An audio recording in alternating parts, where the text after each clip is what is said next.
Okay, this is the second drills feedback. Okay, now we're trying to wrap this wing, and she thinks she's launching that way.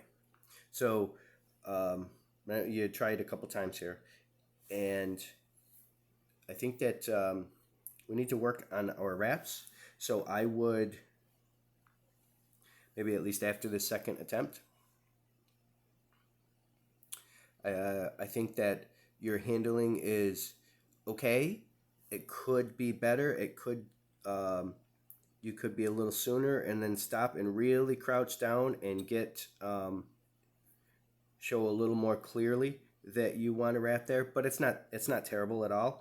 I think it's 50-50 training and 50-50 handling. So handling could be more clear, more severe in telling her, hey, wrap this wing, but also some of it's a training issue.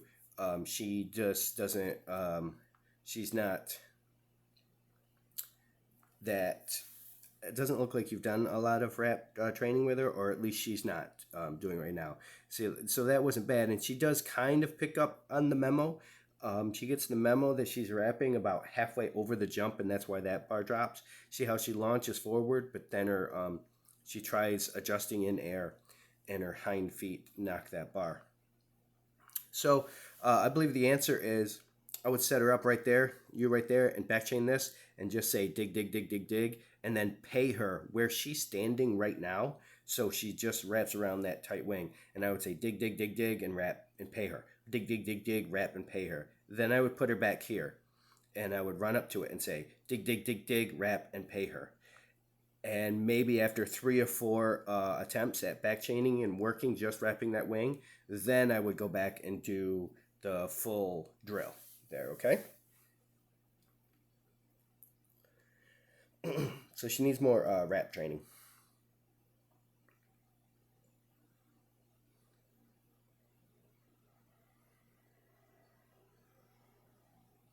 So she's a little sloppy there set up. She looks like she's facing that way there. Let's try to do better. Try to be more consistent and careful with setting her up. So she has to look like, okay, now she's coming.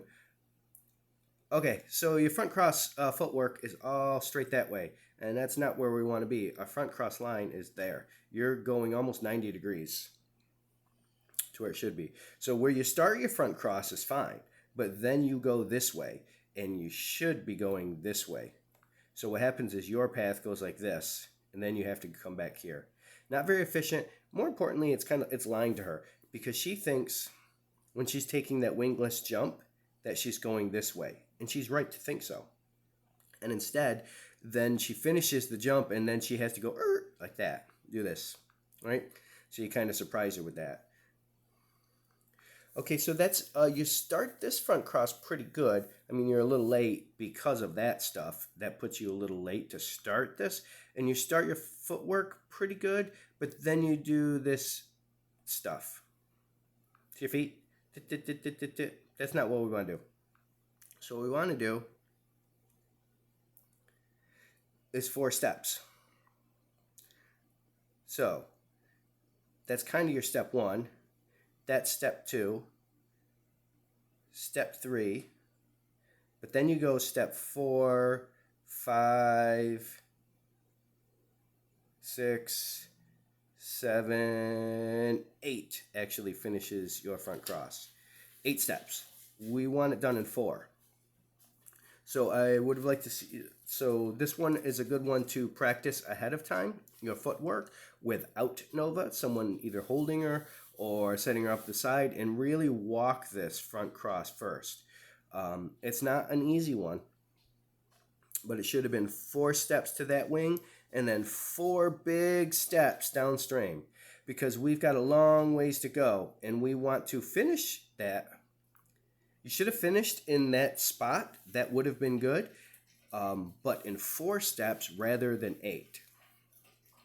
Okay, so practice that. You have to practice that, but without your dog, okay, to get that footwork done.